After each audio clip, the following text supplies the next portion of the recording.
네, 오늘 어머니 주일입니다. 그래서 함께 나누는 신명기 말씀을 잠시 옆에 두고 오늘 어머니 주일을 맞이하여서 하나님 어머니에 대해서 생각해 보겠습니다. 어떤 분들은 하나님 어머니가 좀 어색하기도 하고, 야, 저거 하나님 아버지인데 왜 어머니로 바꾸나, 목사님 저 혹시 과격한 페미니스트는 아닌가, 이렇게 생각이 들 수도 있을 겁니다. 어떤 분은 저 하나님 어머니라는 설교 제목이 어색하고 어떤 분은 좀 불쾌할 수도 있을 것입니다. 그러나 저는 절대로 과격한 페미니스트는 아닙니다.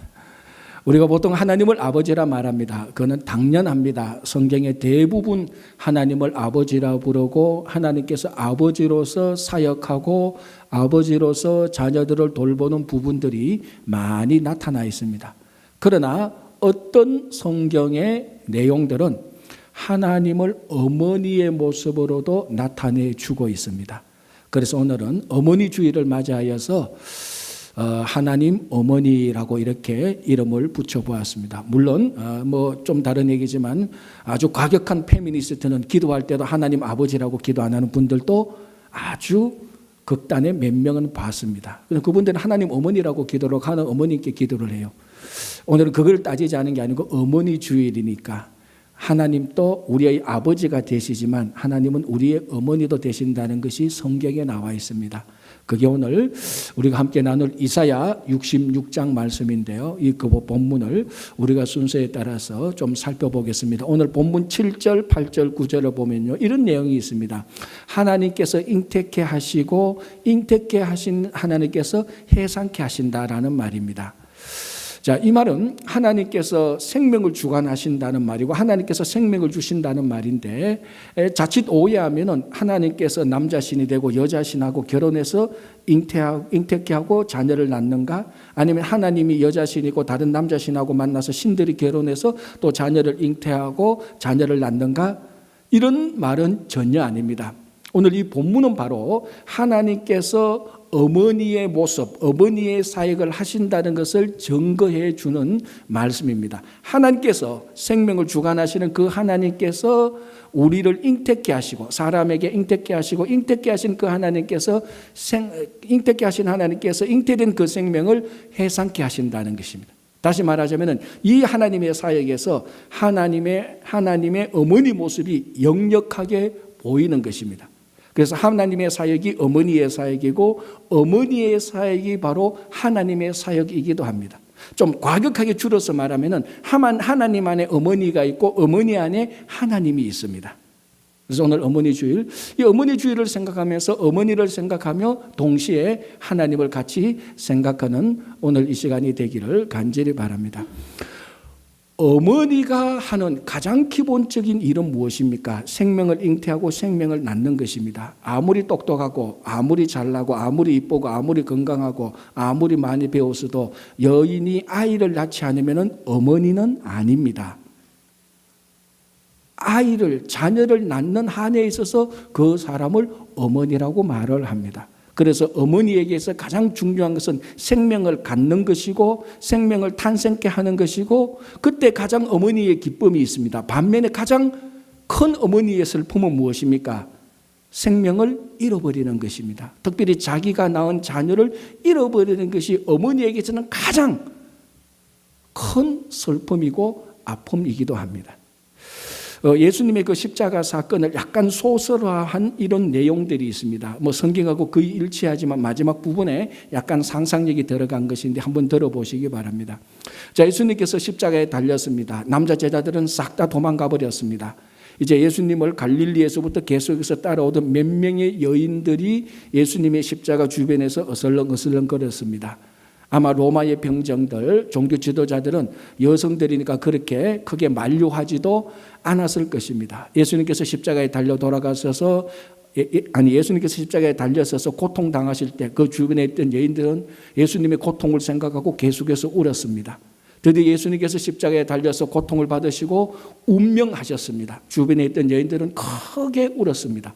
예수님의 고통과 예수님의 죽음이 너무너무 슬퍼서 크게 울었습니다. 그런데 예수님께서 돌아가시고 얼마 되지 않자 옆에 있던 한 로마 병사가 창을 가지고 예수님의 옆구리를 찔렀습니다. 우리가 요한복음에 나오는 것처럼 예수님의 죽음을 확인하는 것이죠. 그러니까 로마 병사가 예수님의 옆구리에, 죽은 시신의 옆구리에 창으로 찌르니까 거기에 물과 피가 나왔습니다. 그 서너 명의 여인들 가운데 한나라는 한 여인이 그것을 보고 통곡을 하면서 울기 시작했습니다. 옆에 있던 여인들이 말합니다. 한나를 달래면서 한나 자매, 한나 자매, 이제 울지 않아도 돼. 예수님께서는 이미 돌아가셨기 때문에 예수님께서는 고통을 느끼지 못해. 울지 않아도 돼요. 눈물을 거두세요. 하니까 이 한나라는 여인이 이렇게 말합니다. 지금 내가 울고 있는 것은 예수님의 고통과 예수님의 죽음 때문에 울고 있는 것이 아니에요.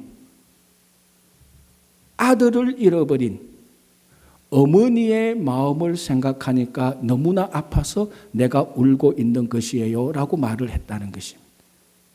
이 한나 자매는 어머니로서 자기 아들이 십자가에 달려서 죽고, 그리고 그 죽은 시신에 다시 창이 찔리는, 우리나라 말로 하면 두 번 죽이는 그런 결과죠. 그 두 번 죽는 자기 아들을 생각하는 그 어머니의 마음이 얼마나 아플까? 아들을 잃어버린 그 어머니의 마음이 얼마나 슬플까? 그걸 어머니의 마음을 생각하니까 자기가 눈물을 흘리지 않을 수 없다는 것이, 정확히 어머니의 마음을 헤아린 또 다른 어머니의 마음이고 어머니의 눈물입니다. 하나님이 어머니로서 이 땅에 자기 아들 독생자 예수 그리스도를 보내셨습니다. 방금 말씀드린 것처럼 어머니에게서 가장 중요한 것은 생명이고, 생명을 얻을 때 가장 기쁘고 생명을 잃을 때 가장 슬픕니다. 어머니로서 하나님이 자기 아들 독생자 예수를 십자가에 달리게 하시고 고통받으시고 죽게 했던 이 한나가 생각해도 그 어머니의 마음이 얼마나 아플까라고 생각할 정도의 어머니로서 하나님께서 예수를 십자가에 달리고 죽게 했습니다. 어머니로서의 하나님의 마음은 찢어질 정도로 아팠을 것입니다. 왜 그랬을까요? 왜 어머니로서 하나님은 자기 하나밖에 없는 아들을 십자가에 달려 죽게 했을까요? 우리가 잘 아는 대로 우리를 너무나 사랑하기 때문에, 하나님께서 우리를 지극히 사랑하기 때문에 아들을 잃어버리는 어머니의 고통을 감수하면서까지 우리를 사랑하셨다는 것입니다. 오늘은 어머니 주일입니다. 어머니 주일에 우리가 거창한 이벤트도 행사할 수 있고, 어머니 주일을 잘 맞이해서 특별히 잘 보살필 수도 있습니다. 그러나 근본적으로 어머니 주일을 맞이하면서 어머니가 나를 위해서 베풀어 주신, 어머니가 나를 위해서 살아계심, 어머니의 그것, 어머니의 아픔, 어머니의 즐거움, 그것만 깊이 헤아려도 좋은 어머니 주일이 될 수 있습니다. 자, 이렇게 해서 오늘 이제 이 어머니가 생명을 낳고 생명을 잃고 생명을 얻기도 하고 하는 이 어머니께서 오늘 본문을 보면은 자기 자녀들을 위하여서 젖을 물도록 해준다는 것입니다. 젖을 물게 해준다는 것입니다. 자, 오늘 이 본문에 이사야 66장에 나타난 어머니로 비유하는 것은 예루살렘을 말합니다. 그 예루살렘을 어머니로 비유하는데, 자, 여러분, 어머니가 자녀를 낳고 난 다음에는 양육을 하기 시작합니다. 가장 기초적인 양육을 시작하게 됩니다. 자, 아버지는 대답하지 마시고 어머니만 한번 대답해 보시고요. 어머니로서 자녀를 낳고 가장 먼저 양육하는 단계가 무엇입니까? 그렇죠. 젖을 물게 하는 것입니다. 자녀가 나오면은 자기 자녀에게 젖을 빨도록 자기 젖을 내어주는 것입니다. 이게 어머니의 본성이죠. 물론 요즘은 여러 가지 이유로 모유 대신에 많은 우유로 양육하기도 하지만, 근본적으로 어머니는 자녀를 양육하는 첫 번째 단계로 자기 몸의 젖을 아이에게 내어주는 것입니다. 여러분, 젖을 내어준다는 것은 무슨 말입니까? 자기의 영양분을 아이에게 내어준다는 것입니다. 좀 더 우리가 해석하면 자기 몸을 아이에게 내어주는 것하고 마찬가지입니다. 그래서 아이를 낳은 산모를 건강하기 위해서 우리 한국에서는 뭐 피가 모자라니까 미역국도 끓이고 이렇게 영양분을 제공합니다. 왜 산모에게 영양분을 제공합니까? 산모가 건강해야 그 산모의 영양분을 자녀에게 젖을 통해서 내어주기 때문에 그렇습니다. 그래서 양육하는 첫 번째 단계는 어머니가 젖을 내어줌으로 자기 안에 있는 영양분을 자기 자녀에게 내어줌으로 말미암아 시작합니다. 이걸 우리는 다른 말로 희생이라고 말을 하는 것입니다.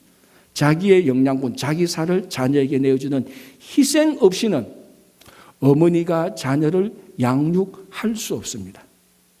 제가 가지고 있는 이 자료를 보면요, 좀 이제 연세 드신 분들에게 어머니하고 떠오르는 이미지가 무엇입니까? 라고 말하면 대부분 다 희생이라고 말을 합니다. 그래서 이 자료를 보면요, 어머니라고 떠오르는 그 단어가 무엇입니까? 라고 이렇게 말했는데요, 73.2%가 희생, 그리고 12.7%가 살림 사는 것, 그리고 9.9%가 육아, 이렇게 말하고 2.8%는 자기 개발이라고 말을 했다는 것. 자, 그러면은 희생, 살림 사는 것, 육아, 이거 사실은 다 희생이에요. 가정과 자녀를 위해서 하는 것. 이 퍼센테이지를 따지면요, 95.8%예요. 그러니까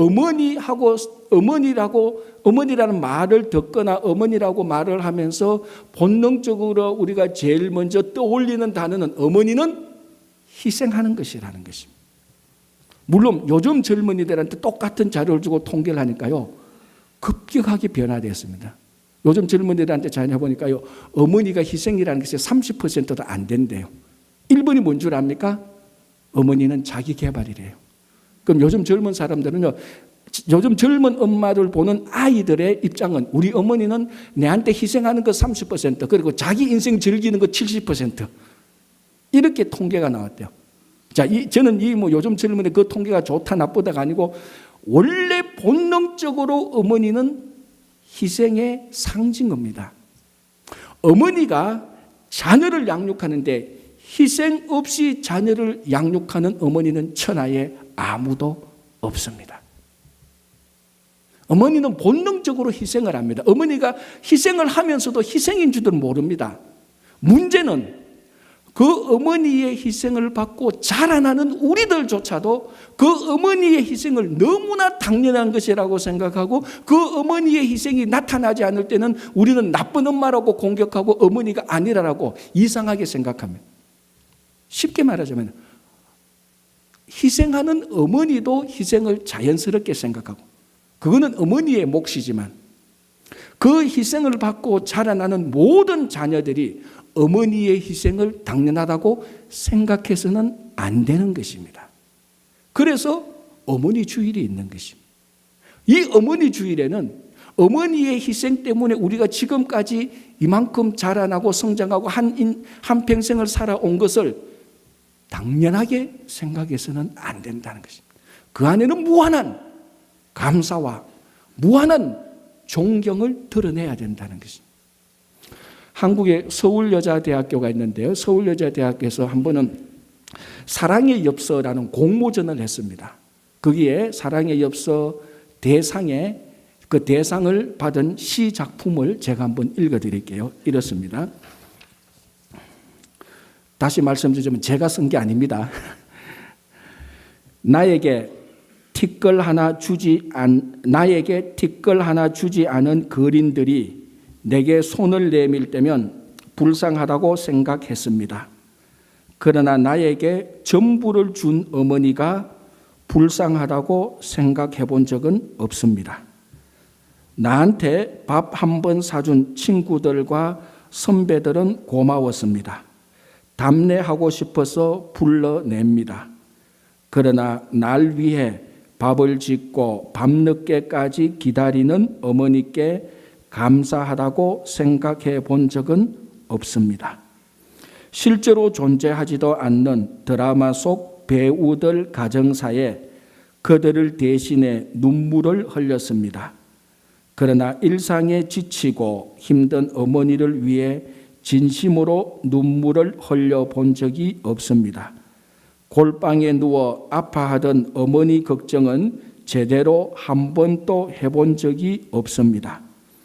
친구와 애인에게는 사소한 잘못 하나에도 미안하다고 사과하고 용서를 구했습니다. 그러나 어머니에게는 잘못은 셀 수도 없이 많이 해도 용서를 구하지 않았습니다. 죄송합니다. 죄송합니다. 이제야 알게 돼서 죄송합니다. 아직도 너무나 많은 것을 알지 못해 죄송합니다. 우리 상황하고 딱 맞죠? 아니, 제 상황하고는 딱 맞습니다. 여러분하고는 좀 안 맞을 수 있겠지만 제하고는 너무나 딱 맞습니다. 어머니 주일을 맞이하면서 말씀을 준비하면서 이 시를 만났을 때, 이 시를 대했을 때, 이 자료들을 가지고 있었으면서 꺼내 들었을 때 어쩌면은 지독하게 내 마음을 그대로 드러낸지 모릅니다. 어머니의 희생 때문에 지금까지 살고 있었는데도 그것을 당연하다고 생각했습니다. 깊은 감사와 존경을 드러내지 못했습니다. 정도의 차이는 있지만 모든 자녀들이 다 이 상황에 있는 것입니다. 오늘 우리가 이 어머니 주일을 맞이하면서 당연하다고 생각했던 어머니의 희생, 어머니의 수고, 어머니의 헌신에 조그마한 감사라도, 조그마한 존경이라도 보내기만 하면은 오늘은 좋은 어머니 주일이 됩니다. 자, 자녀들을 위해서 이렇게 희생하는 것은 사람들도 그렇지만요, 모든 어머니 또는 어미의 본성인 것 같습니다. 저기 오스트레일리아에 가면요, 칠들은 비단뱀이 있대요. 칠들은 비단뱀, 번역하면은 아기들 비단뱀 정도 되죠. 이 비단뱀은 새끼를 낳기 위해서, 근데 이 새끼를 낳기 위해서 비가 오는 기간 동안에 알에서 새끼가 번식하기를 바란다는 겁니다. 본능적으로. 그러면 우기 때 알에서 새끼뱀이 나오면은 우기 때는 수분이 많고 영양분이 많아서 이 태어나는 새끼뱀이 최적의 상태에서 세상에 나오게 됩니다. 그럼 건강하게 되고 건강한 새끼가 되는 거죠. 그리고 우기 때 알에서 깨어나기 위하여서 이 칠들은 어미뱀은 건기 때에 알을 낳아야 되는 것입니다. 그래서 건기 때에 아기를 낳아야 약간 시간이 지나서 우기 때에 알에서 깨어나오는 겁니다. 문제는 건기 때에 알을 놓는데 이 알의 구성분이 70%가 수분이래요. 그러니까 건기 때는 알다시피 수분도 없고 영양분도 없고 어미뱀 자체도 영양분과 수분이 부족합니다. 그러나 자기가 낳을 새끼 뱀이 우기에 세상에 나오게 하기 위해서 건기 때 놓는데 수분이 모자라는 겁니다. 그래서 70%의 수분을 가진 알을 건기 때 놓기 위해서 이 알에 수분을 줘야 되는데 수분이 없으니까 자기 몸에 근육을 분해시켜서 근육이 분해되는 나오는 수분을 이 알에다가 주어서 알을 내놓는다는 겁니다. 이 학자들이 이것을 연구했는데 이게 어미의 본성이라는 것입니다. 자기 근육을 헐어서라도 수분을 만들어서 새끼 알을 놓고 최적의 상태에서 태어나게 하기 위해서 우기까지 기다리게 하는 것, 이게 어미의 본성이라는 것을 본 적이 있습니다. 그 아티클을 보면서 참 무슨 생각이 들었는가 하면 이 안에 이 칠들은 비단뱀이 새끼를 놓는 이 가정 안에 하나님 어머니의 모습이 다 담겨져 있다는 것입니다. 자, 하나님께서 우리를 사랑하셔서 우리를 최적의 상황에서 살아가기를 원하는 겁니다. 그런데 하나님께서 우리를 보니까 죄와 어둠과 율법의 근세에 꽉 매여 있습니다. 자유롭게 살지 못합니다. 우상에 매여 있습니다. 그래서 하나님께서 우리를 최적의 상태로 만들어주기 위해서 하나님 스스로가 이 땅에 오셔서 그분 스스로가 근육을 분해시켜서 수분을 내는 정도가 아니고 그분 자신 전체 통째로 십자가에 내어주셔서 우리들에게 구원의 삶이라는 최적의 환경을 만들어 주었습니다. 그래서 우리가 그리스도 안에 있을 때 죄와 어둠과 어떤 어떤 사망의 권세에서 우리는 안전하게 살아가는 것입니다. 여러분, 그래서 우리가 그리스도 안에 있을 때 어떤 세력이 우리를 괴롭혀도, 어떤 악한 일들이, 어떤 폭풍이 우리를 덤벼도 그리스도 안에 있는 우리를 하나님의 사랑이, 어머니 되시는 하나님의 사랑이 우리를 온전히 보호해 주어서 그 안에서 가장 안전하게 살아가는 것입니다. 어떤 마을의 뒷산에 큰 산불이 났습니다. 이제 산불이 나니까 그걸 이제 끌 수 없어서 산불이 다 꺼질 때까지 기다렸다가 산불이 꺼지니까 마을 사람들이 뒷산에 올라갑니다. 왜냐하면 거기는 자기 선친들의 무덤이 많기 때문에. 그래서 올라가니까 산불이 나고 난 다음에 바로 산불에 한번 올라가 보십시오. 별별 냄새가 다 납니다. 제가 딱 한번 올라가 봤는데요. 이거 뭐 고기 굽는 냄새도 여러 종류가 많아요. 산불이 났을 때는 산짐승이 굽혀 죽기도 하고, 뭐 조그만 곤충들도 굽히기도 하고, 나무도 타고 풀도 타고 하니까 뭐 온갖 퀴퀴한 냄새가 다 납니다. 그래서 이제 그 마을 사람들 올라가면서 그 냄새를 뿌리치고 자기 선친, 자기 아버지 할머니의 그 무덤이 혹시나 얼마나 탔는지, 얼마나 보살펴야 되는지 이렇게 이제 막 이래 살피러 가는데, 한 사람이 자기 아버지 무덤 옆에 왔는데 까투리가 뭐죠? 꿩의 암컷이죠. 이 까투리가 불에 다 탄 것을 봅니다. 그럼 무덤 옆에 까투리가 불에 다 타 죽었으니까 불쌍하기도 하고 또 치우기도 해야 되고, 짝대기를 가지고 불에 탄 까투리를 옆으로 탁 제끼는데, 제끼는 순간 그 안에 까투리 새끼가 7, 8마리가 총총총총 살아서 나왔다는 것. 실화입니다. 여러분, 충분히 상상될 수 있죠. 산에 불이 나니까 이 까투리가 자기 새끼를 품에 안은 겁니다. 그리고 까투리 오면 불에 타서 다 죽고, 자기 안에 품었던 까투리 새끼 7마리는 건강하게 아무 걱정 없이 그 앞에서 산불이 다 지나가고, 죽은 어미의 시신이 나오니까 7, 8마리가 쾌활하게 유쾌하게 총총총총 나왔다는 것입니다. 바로 하나님께서 우리에게 해주신 것이 바로 이겁니다. 이 땅에 오셔서 자기 자신을 십자가에 다 내려놓아서 우리를 이 세상의 산불로부터, 이 세상의 폭력으로부터, 어둠의 세력으로부터, 악의 세력으로부터, 모든 세력으로부터 예수 그리스도께서 우리를 딱 품으셨습니다. 자기 자신의 십자가에 달려 돌아가시고, 우리는 그 안에 우리를 안으로 품으로 말미암아 우리는 온전하게 영원한 생명을 가지고 살게 된 것입니다. 그게 지금 그리스도 안에 살아가고 있는 우리의 삶입니다.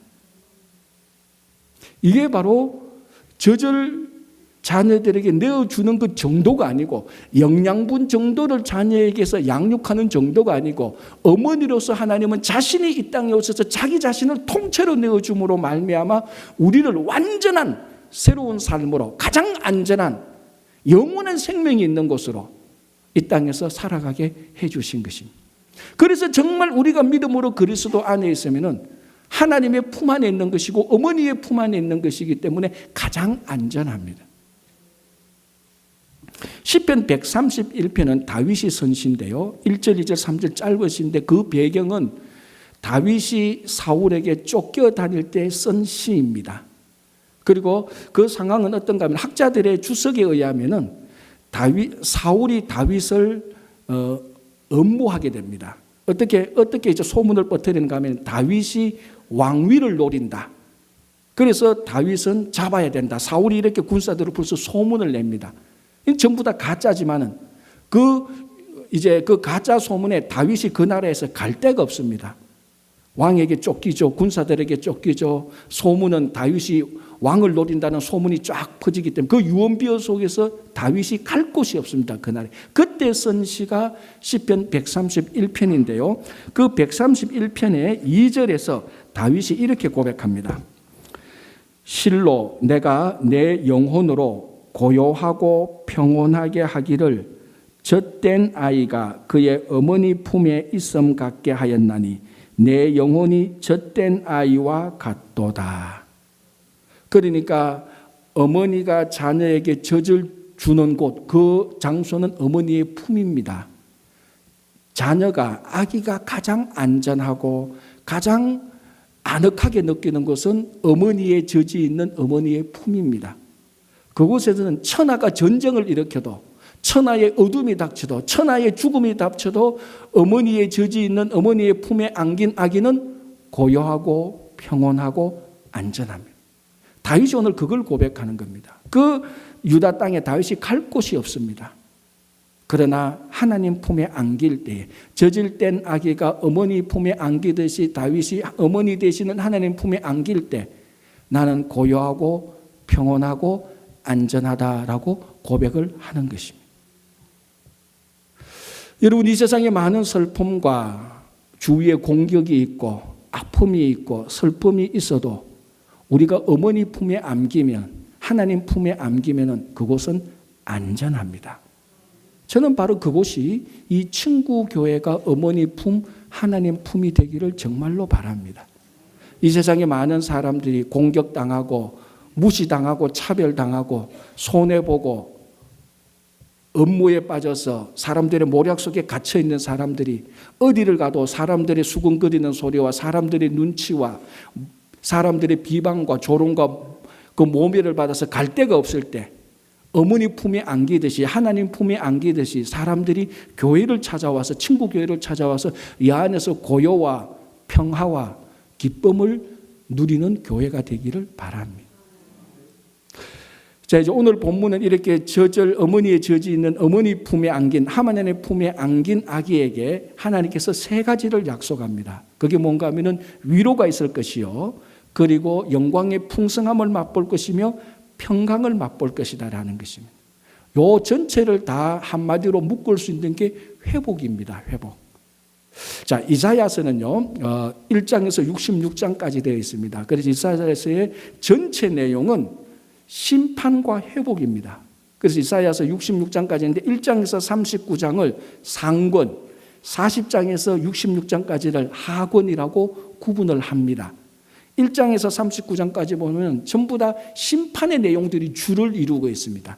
하나님께서 불순종하는 유다를 심판하시고 하나님을 섬기지 않는 우상을 섬기는 열방의 나라들을 하나님께서 심판하신다는 내용이 거의 주를 이루고 있습니다. 상권에서, 이사야 상권에서. 그러나 40장에 넘어오고 40장에서 66장까지는 심판 아래에 있는 이스라엘 백성들, 심판 아래에 있는 사람들을 회복시키는 하나님의 메시지가 들어갑니다. 그래서 40장 하권, 이사야 하권의 첫 페이지 40장 1절 2절을 보면은 하나님께서 선지자를 통해서 이렇게 선포하죠. 너희들은 위로하라. 내 백성을 위로하라라고 말을 합니다. 위로로부터 회복이 시작되는 것입니다. 그래서 이사야 40장 위로의 메시지가 처음 주어졌던 것이 오늘 본문 이사야 66장에서 그 위로가 다시 완성되어집니다. 어디에서? 어머니 젖이 있는 어머니 품에서 그 위로가 완성되어지는 것입니다. 회복은 위로로부터 시작됩니다. 위로받지 않으면 아무런 회복이 없습니다. 그래서 오늘 또 본문에는 위로를 받고 그 위로받은 사람이 풍성한 삶과 평강을 누린다라고 말을 하는 것입니다. 그래서 오늘 이사야 66장은 어머니의 품에 있는 자는 위로를 받을 것이다. 다시 말하면 어머니가 있는 곳에는 위로가 있을 것이다. 어머니는 위로다. 그 어머니 되시는 하나님이 있는 곳에는 위로가 있을 것이다 라고 말을 합니다. 자, 여러분 성경에서 위로라는 단어가 어디에서 제일 처음 나타나는 줄 혹시 생각해 봤습니까? 어디 있습니까라고 묻지는 않겠습니다. 어디 있는지는 모를 건 당연하니까 혹시 어디에 있을까라고 생각은 한번 해봤습니까? 여러분들이 생각하기에 성경 창세기부터 요한계시록까지 어느 사건에 제일 먼저 위로라는 사건이 나타날까? 어느 사건이겠습니까? 모르죠. 제가 가르쳐드리겠습니다. 아브라함의 아내 사라가 죽었습니다. 사라는 아브라함의 아내이기도 하지만 이삭의 어머니이기도 합니다. 창세기 23장에 사라가 죽었습니다. 남편 되는 아브라함도 슬펐고 아들 되는 이삭도 슬펐습니다.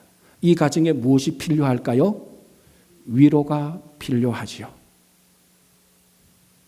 그런데 이 사건이 창세기 23장 1절에서부터 한 5절까지 사라가 죽었다라고 말합니다. 사라는 아브라함의 아내이기도 하지만은 이삭의 어머니이기도 하지만 그 이전에 사라는 열국의 어머니입니다. 다시 말하면 이 가정에 사라가 죽었다는 것은, 그래서 슬픔이 있다는 것은 이 가정에 어머니가 죽었다는 것입니다. 가정에 어머니가 죽었을 때 슬펐고, 가정에 어머니가 없으니까 이 가정에 위로가 필요합니다. 그런데 성경은요, 이 기록한 순서대로 보면 참 중요한 메시지가 흘러갈 때가 있습니다. 왜 이 말씀을 여기에 기록하고, 왜 이 사건을 이 말씀 앞에다 기록하고 뒤에다 기록했을까? 우리도 또 말을 할 때 그렇잖아요. 중요한 말을 상황에 따라서 제일 먼저 할 수도 있고 제일 나중에 할 수 있습니다. 어쨌든 이 순서가 중요한데, 다시 말하면 창세기 23장에서 사라가 죽었습니다. 어머니가 죽어서 슬펐습니다. 위로가 필요한 가정입니다. 그런데 바로 요 앞에 창세기 22장 바로 마지막 한 5, 6구절에 생뚱맞게 나홀이라는 사람의 족보가 나타납니다. 이 족보는 기록하지 않아도 되는 거예요. 오히려 성경을 읽을 때 22장을 읽고 23장을 읽을 때 나홀의 족보가 툭 튀어나오기 때문에 오히려 내용을 이해하는데 오히려 방해가 되는 본문입니다. 그런데 왜 갑자기 나홀의 이야기, 나홀의 족보 이야기를 말할까요? 그 나홀의 족보를 쭉 따라가 보면 리브가라는 여인이 있었다라는 것을 기록하고 있습니다. 사라가 죽기 전에 성경은 먼저 리브가를 기록하고 있습니다. 사라의 죽음과 리브가가 무슨 연관이 있을까요? 자, 그리고 난 다음에 사라가 죽고 난 다음에 아브라함은 사라를 장사 지냅니다. 그래서 막벨라 구랍 상수리에 있는 것에 매장지를 은 400세겔에서 사서 사라를 장사하고 뭘 하기 시작합니까? 아들 이삭을 위하여서 다메섹 엘리에셀을 하란 땅에 보내서 이삭의 아내를 데려오라고 말을 합니다. 어머니가 죽었으니까, 그 가정에 어머니가 죽었으니까 이제 이삭의 아내를 데리고 오라고 말합니다. 다메섹 엘리에셀이 하란 땅에 가서 이삭의 아내 될 여인을 만나서 데리고 오는데 그 여인이 리브가입니다. 그래서 사라가 죽기 전에 기록된 그 리브가가 사라가 죽고 난 다음에 하란에서 사라의 가정으로 이삭의 아내가 되어서 그 가정에 들어옵니다. 그게 창세기 24장 끝부분이 있는데요. 그 마지막에 이렇게 기록되어 있습니다. 제가 한번 읽어 드릴게요. 사라가 들어오고 난 다음에 무슨 일이 있었는가 하면요, 이렇게 되어 있습니다. 제가 성경을 바로 찾아서 읽어 드리겠습니다. 창세기 24장이에요. 24장 67절에 이삭이 리브가를 인도하여 그의 어머니 사라의 장막으로 들이고, 어머니 사라가 죽은 그 자리에 리브가가 그 자리에 들어옵니다. 그를 맞이하여 아내로 삼고 사랑하였으니 이삭이 그의 어머니를 장례한 후에 위로를 얻었더라라고 말합니다. 여기에서 성경에 처음 위로가 나타납니다. 위로는 리브가를 통해서 그 가정에 들어왔습니다.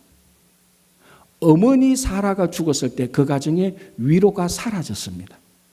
이삭의 아내 리브가가 들어왔을 때 다시 위로가 생기는데, 리브가는 이삭의 아내 이전에 아브라함의 며느리이기 이전에 리브가는 천만인의 어머니라고 성경이 먼저 기록하고 있습니다.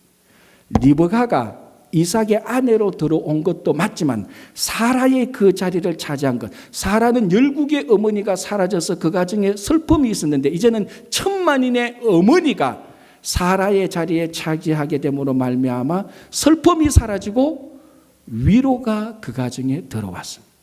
무슨 말입니까? 어머니가 있는 곳에 위로가 있고 어머니가 없는 곳에는 위로가 사라진다는 것이. 그래서 사라의 자리에 천만인의 어머니가 그 자리를 턱 차지하고 있으니까 이삭이 리브가를 통해서 위로를 받았더라. 이것이 성경에 처음 나오는 위로입니다. 어머니가 있는 곳에 어머니를 통하여서 위로가 주어지는 것입니다. 여러분, 칼빈이 교회는 어머니다라고 말을 했습니다. 만약에 어떤 성도가 하나님을 아버지라고 부르는 사람이 있다면 교회를 어머니라고 불러야 된다고 말했습니다. 교회가 어머니입니다. 어머니가 있는 곳에 위로가 있다고 말했습니다. 다시 말하자면 어머니 되는 교회가 있는 곳에 위로가 있어야 되는 것입니다.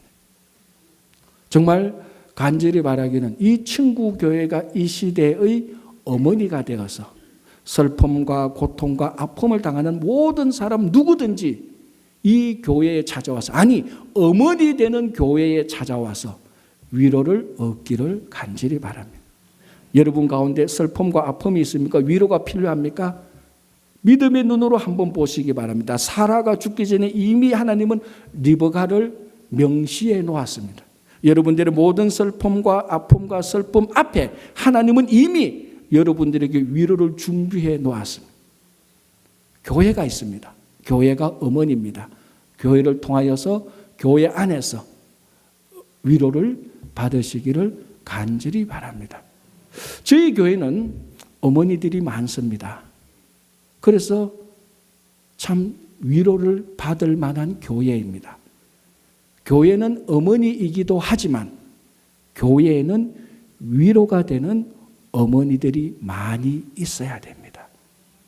오늘 어머니 주일을 맞이하여서 저희 친구 교회는 모든 어머니들에게 진심으로 감사하고, 그리고 어머니들이 있는 교회가 어머니 되는 교회가 되어서 이 시대에 오갈 데 없는, 위로받지 못하는 슬픔에 빠진 자들이 모두 어머니 되는 교회에 와서 위로를 받기를 간절히 바랍니다.